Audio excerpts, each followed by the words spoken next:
How much do you love the Lord? Very much. Very much. Kitna? Infinite. Infinite. Okay. So, let me ask you a question, another question. What's inside your heart? Krishna Radha. Radha Krishna. Okay, so inside your heart you have an Atma, which is your soul, and next to your Paratma is your super soul, which is where Lord Krishna is, inside your heart. And he sits there and listens to everything going on in your life. And it's very, very, very beautiful. He wants to guide you. My age? What are you asking, my age? No, he wants to guide you. He wants to guide you in your life. You see, often in our life, we forget about the Lord. We love him so much. You tell me you love him into infinity, and that's beautiful. You're a student? No, I completed my 12th standard. You finished? Okay. What did you graduate in? What subject? Biology. Biology. Okay. So, who are you? Why do you exist today? Because of the God. But why? Do you know? There's a reason behind it. We all have a purpose. We all have a purpose, yes. So, you believe in past lives? Yes. Okay, so we have past lives. We recognise that most people accept that here. So, why are you in this body today, do you know? To do our karma and follow our dharma. To do our karma and follow our dharma. Okay, so to do our dharma and to accept our karma. Okay, beautiful answer. So, why did the Lord give you this one body? Do you know? Okay, there is a reason. You see, in each of your past lives, they're part of a continuum. It's an evolution of your life. And in each life, we're given the opportunity to study, but we don't study hard enough. You didn't study, I didn't study, your father didn't study, no one studied hard enough. And that's why we keep on going through this cycle of birth and death and birth and death. But the reason why you're inside this one body rather than another body, and the reason why your father is your father and your mother is your mother and your brother is your brother, is because he chose that family for you. Do you know why? Because he needed to make sure that you're in the perfect family to continue on from your past life, based on your karma and your desires. So he's given you birth in this family because they're your teachers. And not only are they your teachers, you're their teachers. So this is your brother behind you, and I'm sure he irritates you sometimes, and he tried just to irritate you a moment ago. But his little things that he irritates you with are actually your lessons.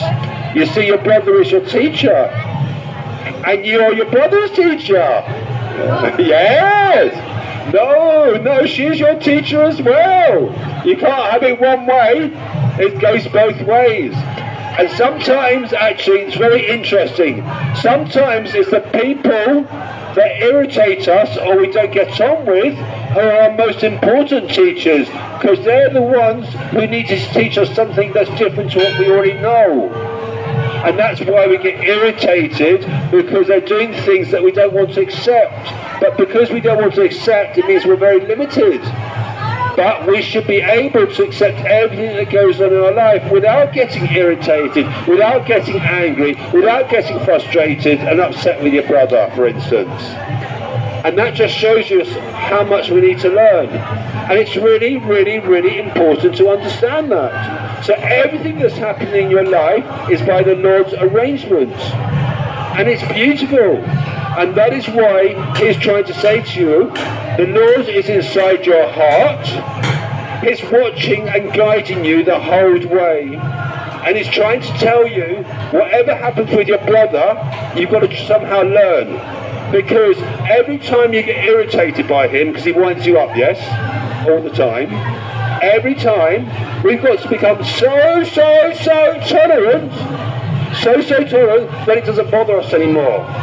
And it becomes his problem. And he can end up irritating himself rather than irritating you, because every time he irritates you, he thinks he's winning. He thinks he's winning the game.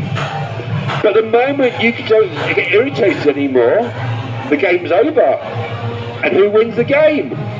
Exactly! And this is what the Lord is trying to teach us. And these are his subtle lessons. And this is why the Bhagavad Gita that we're reading today is the most important book that you'll ever read in your life. We're reading Bhagavad Gita as it is, translated by Srila Prabhupada. You chose chapter 8, Attaining the Supreme, verse 4, when I asked you just to open up the book randomly. But it was chosen by the Lord because this is the message the Lord wanted to explain to you. He wanted to explain to you that it's inside your heart. It's there every moment. He's guiding you. He's listening to you. He's witnessing everything going on. And he tries to teach you and teach you and teach you. And these are our lessons in life. And this is why this book is not just a book. It's your guidebook to everything you need to know about who you currently are and potentially who you can become. And it's beautiful. My pleasure. So tell me, you graduated in biology. What do you want to do? I want to pursue biotechnology, degree in biotechnology. You want to do a degree in biotechnology. Okay. So you'll carry on with your studies, but eventually you'll get a job. Now the Lord is saying to us is this: because of society, we tend to get very, very distracted. You study, you study, you study, then you're going to get a job and you're going to work for the next 40, 50 years of your life, and that's going to be dictating your life. Okay, just a couple of minutes, Prabhu.